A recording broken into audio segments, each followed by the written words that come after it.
Well, good morning. I did a sort of a farm roundup the other month, God, maybe 2 or 3 months ago, and I've never really followed it up. So I got up this morning, taking the dog for a walk, and very little wind, which is great for doing these clips because usually my voice is drowned out by the wind whistling past the camera's microphone. But I'm walking across, going to try and retrace my steps. Can't quite remember exactly what I did. Probably won't be able to do it exactly because I've got to get through some pretty tall crops now. But anyway, this is walking across. This is the first year of a 2-year lay.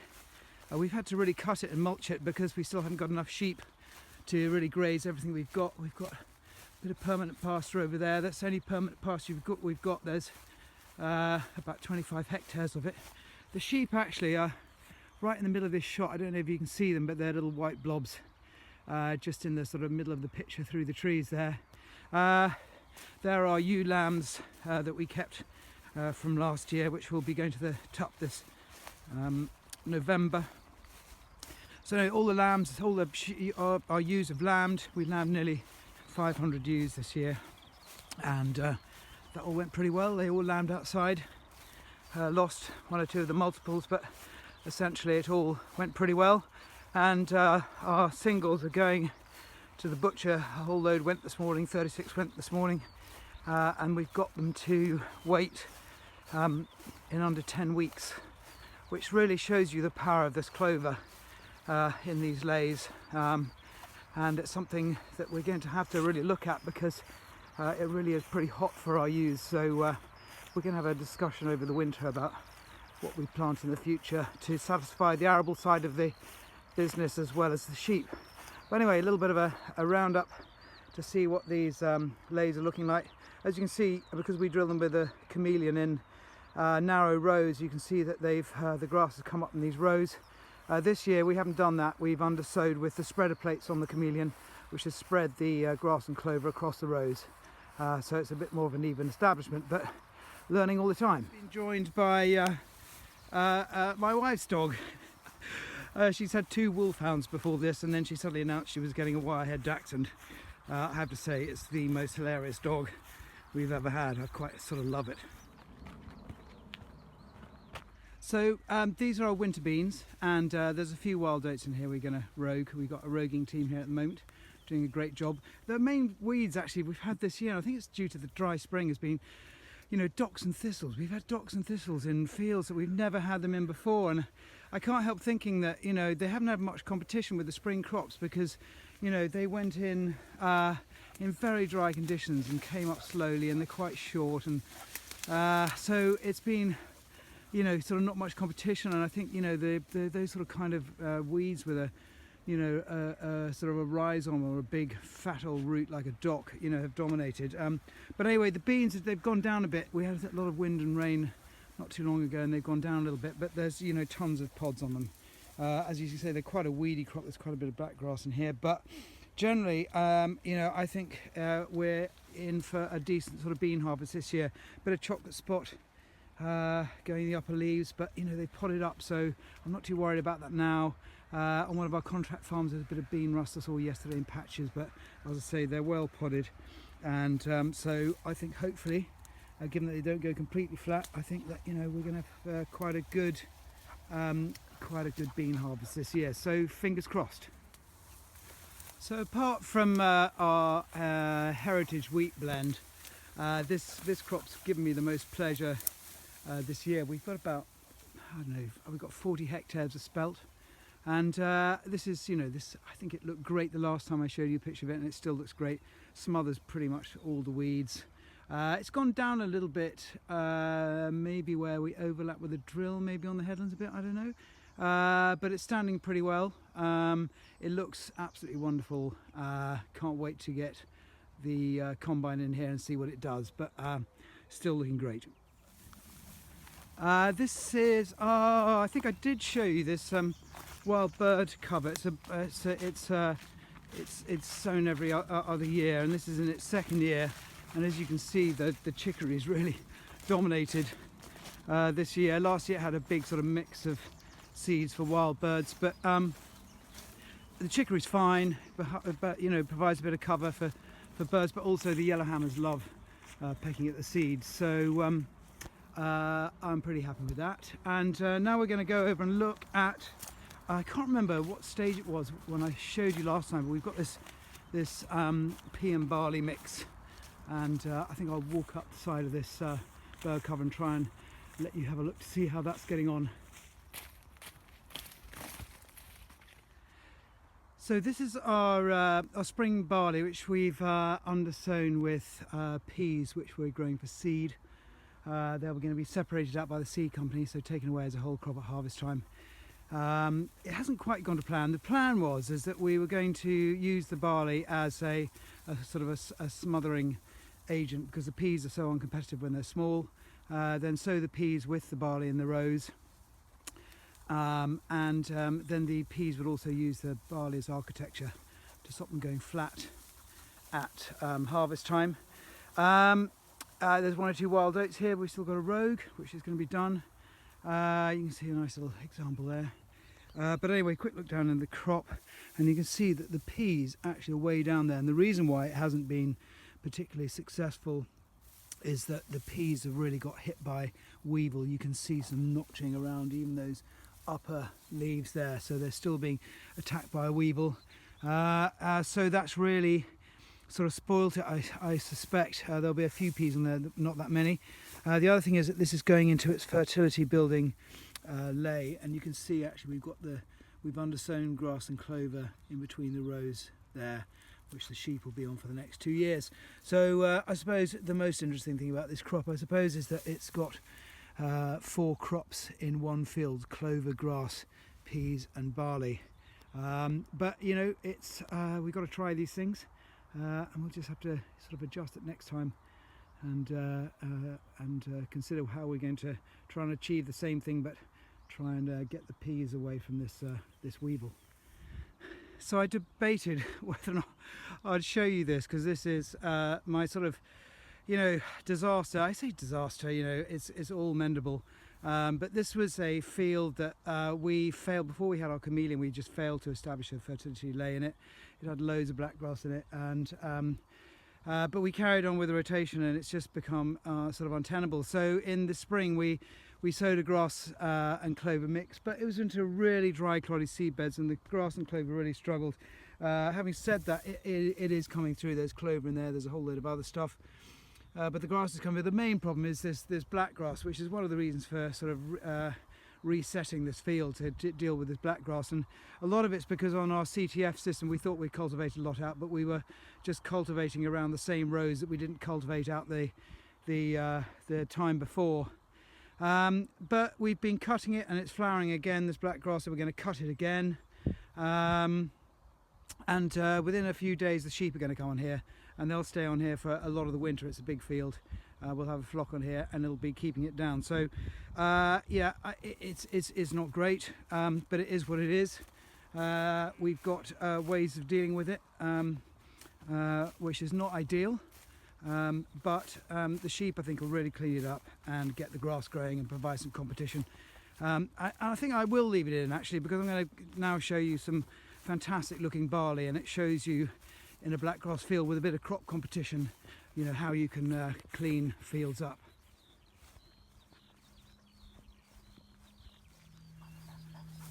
So this is a field of spring barley, and this was the, I'm pretty sure I showed you this last time, but this is where we didn't plough. So this has been min-tilled, inorganic. It just came up really evenly because, you know, being min-tilled, it had a bit of a sort of firm base on there, and in the dry spring our plough land really dried out, so it made germination really patchy, but this all came up fantastically. Even germination means, you know, good weed smothering potential, and this has always looked fantastic. Now this field can grow as much black grass as the one I just showed you, but it's just putting a spring crop in, and I think probably just having the min-till is probably better as well. We've had a better strike on black grass rather than being sort of patchy germination as far as that's concerned as well. So it all looks pretty good. There's one or two thistles in here, but nothing really to worry about. This has been hoed once and harrow combed. I'm pretty sure it was harrow combed, and the rogers have been through to take out a smattering of wild oats. This is also the one where we drill the tram lines, and to try and stop sort of weed ingress into those tram lines, which is always a bit of a problem because we have tram lines every 8.8 metres.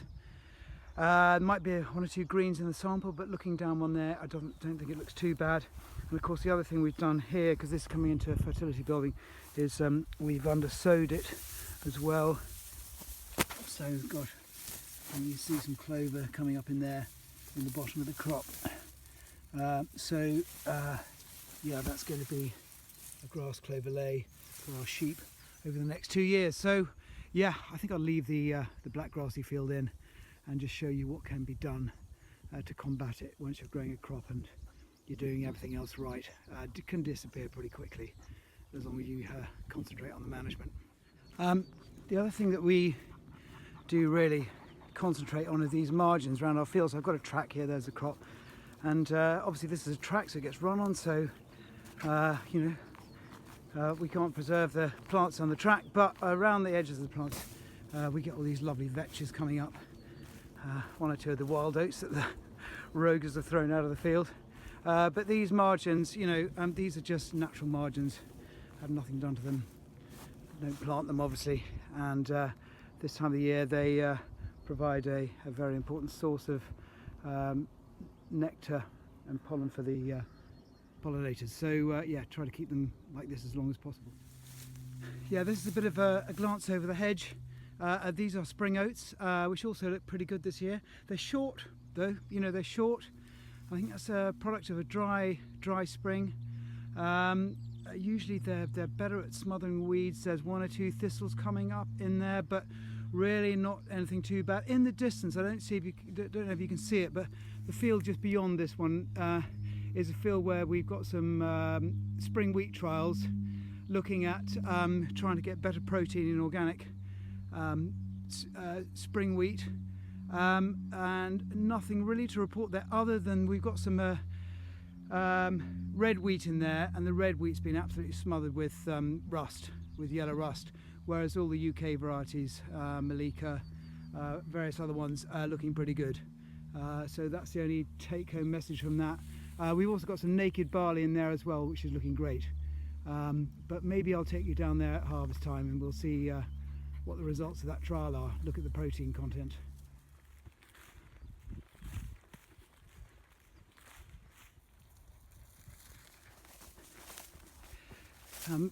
This is the last sort of experiment we did this year. Hasn't quite gone to plan, but this was some spring oats. We're trying to do a relay crop with some buckwheat in here, and this is a very low, as another like the peas and beans, it was a field with very low fertility in it, having not established it. This was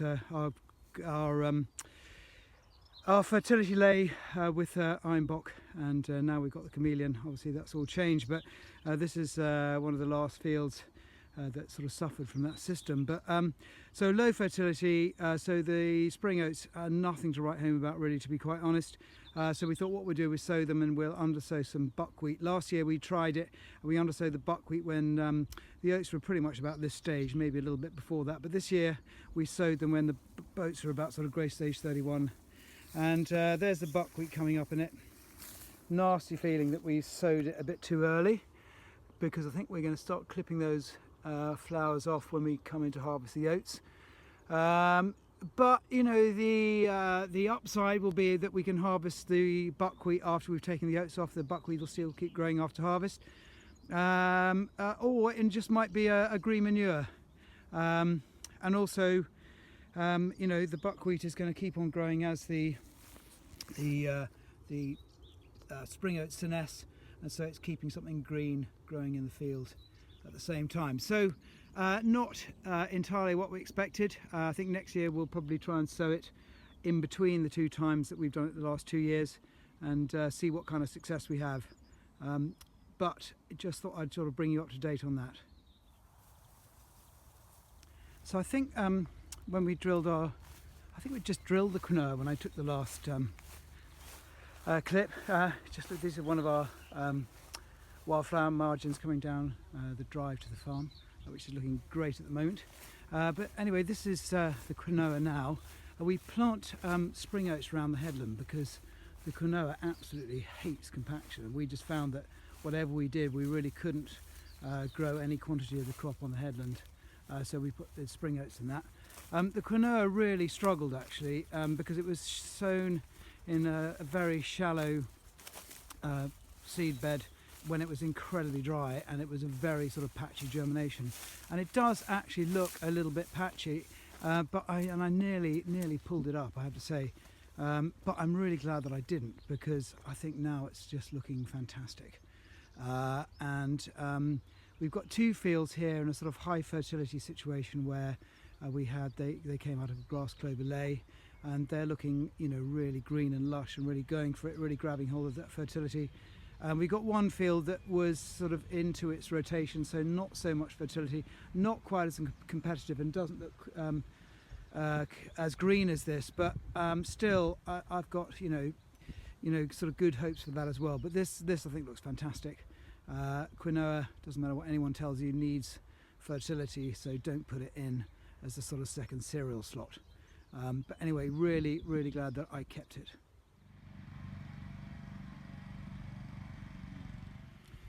So finally, I'm just brought you to this field here.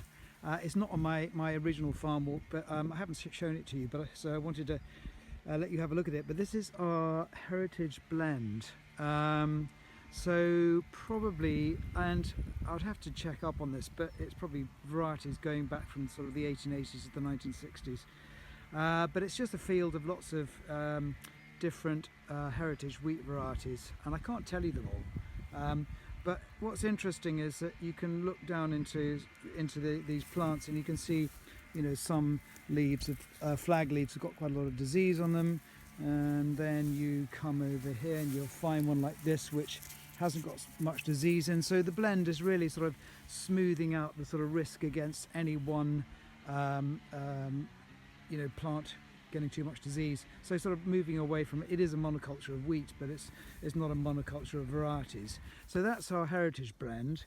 And then over here you've got the Wakelands population, which is the idea of the Wakelands population. You really need to go and look it up on the Organic Research Centre website to really understand it. But the whole concept of this is about no one genetic neighbour planted next to its genetic neighbour, and so again it's supposed to be sort of mitigating risk against any one variety just doing incredibly badly against disease. And also the other thing is that both these blends and this population will sort of self-select if we keep on saving the seed and replanting it. You know, certain varieties that don't adapt well to our soil will sort of drop out, and it will sort of self-select, so hopefully select itself into something that really just does well, particularly on our farm for our sort of climate. You know, both these, this is the dividing line. I'm looking to the sun here, so you probably can't see it, but you know, both coming to this field has given me a huge amount of pleasure. We're going to save the seed and see what we can do with it next year. The only downside I think is really that you know, they do lodge.